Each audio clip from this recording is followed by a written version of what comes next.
Assalamualaikum warahmatullahi wabarakatuh. Sahabat beriman yang dirahmati Allah Subhanahu wa taala, di kesempatan video kali ini kita akan membahas janji Allah bagi pejuang sholat subuh.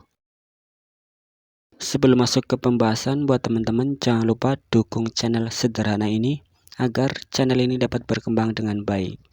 Bismillah, mari kita bahas. Bangun sebelum matahari terbit mungkin terasa berat. Tapi tahukah kalian, ada janji sangat luar biasa dari Allah Subhanahu wa taala bagi mereka yang menjaga sholat subuh.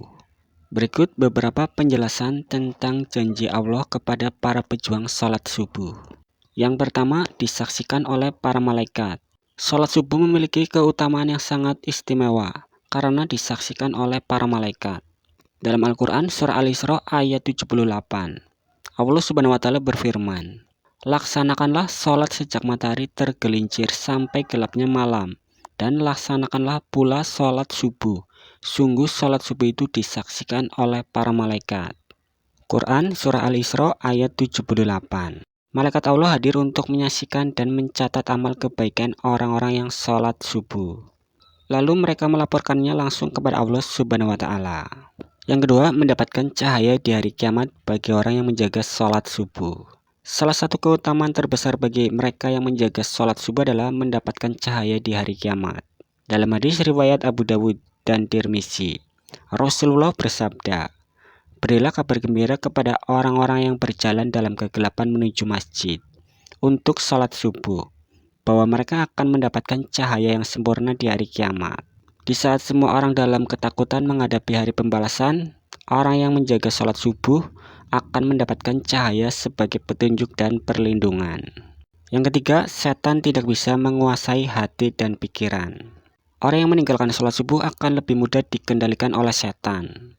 Dalam hadis riwayat Bukhari dan Muslim, Rasulullah bersabda, "Setan membuat 3 ikatan di tengkuk salah seorang di antara kalian ketika dia tidur. Setiap ikatan mengandung bisikan, 'Malam masih panjang, tidurlah.' Namun jika dia bangun lalu berzikir kepada Allah, 1 ikatan terlepas. Jika dia berwudu, 1 ikatan lagi terlepas. Jika dia sholat, maka seluruh ikatan akan terlepas. Pada akhirnya dia akan merasa segar dan bersemangat.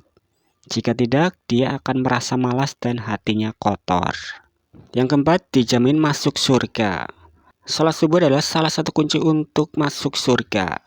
Dalam hadis riwayat Muslim, Rasulullah bersabda, "Barang siapa yang sholat subuh maka dia berada dalam jaminan Allah Subhanahu wa taala." Jaminan ini adalah bukan hanya perlindungan di dunia tetapi juga kepastian masuk ke dalam surganya Allah bagi mereka yang istiqomah dalam menjalankan sholat subuh. Yang kelima, dijauhkan dari neraka. Bagi orang yang menjaga sholat subuh, Allah Subhanahu wa taala menjanjikan perlindungan dari api neraka. Dalam hadis riwayat Muslim, Rasulullah bersabda, "Barang siapa yang mengerjakan sholat sebelum matahari terbit, subuh, dan sebelum matahari tenggelam, asar, maka dia tidak akan masuk neraka." Ini adalah janji yang luar biasa. Dengan hanya menjaga sholat subuh dan asar, Allah telah menjamin perlindungan dari siksa neraka. Yang keenam, mendapatkan keberkahan dalam rezeki. Salah satu rahasia keberlimpahan rezeki adalah menjaga sholat subuh. Dalam hadis riwayat Tirmizi, Rasulullah bersabda, "Ya Allah, berkailah umatku di waktu pagi mereka." Orang yang bangun di waktu subuh akan mendapatkan keberkahan dalam rezekinya. Sebaliknya, mereka yang malas bangun subuh seringkali merasa hidupnya tidak berkah, rezekinya sempit, dan hatinya gelisah. Sahabat beriman yang dirahmati Allah Subhanahu wa taala, jadi dengan kita menjaga sholat subuh, kita tidak hanya mendapat keberkahan, tetapi juga terbebas dari pengaruh buruk setan yang bisa membuat kita malas dan kehilangan semangat hidup. Sholat subuh bukan hanya sekedar kewajiban, tetapi juga merupakan kunci keberkahan, perlindungan, dan kebahagiaan di dunia serta akhirat. Sebelum saya akhiri, ingat yang benar datangnya dari Allah Subhanahu wa taala. Khilaf atau keliru datangnya dari diri saya pribadi sebagai manusia biasa.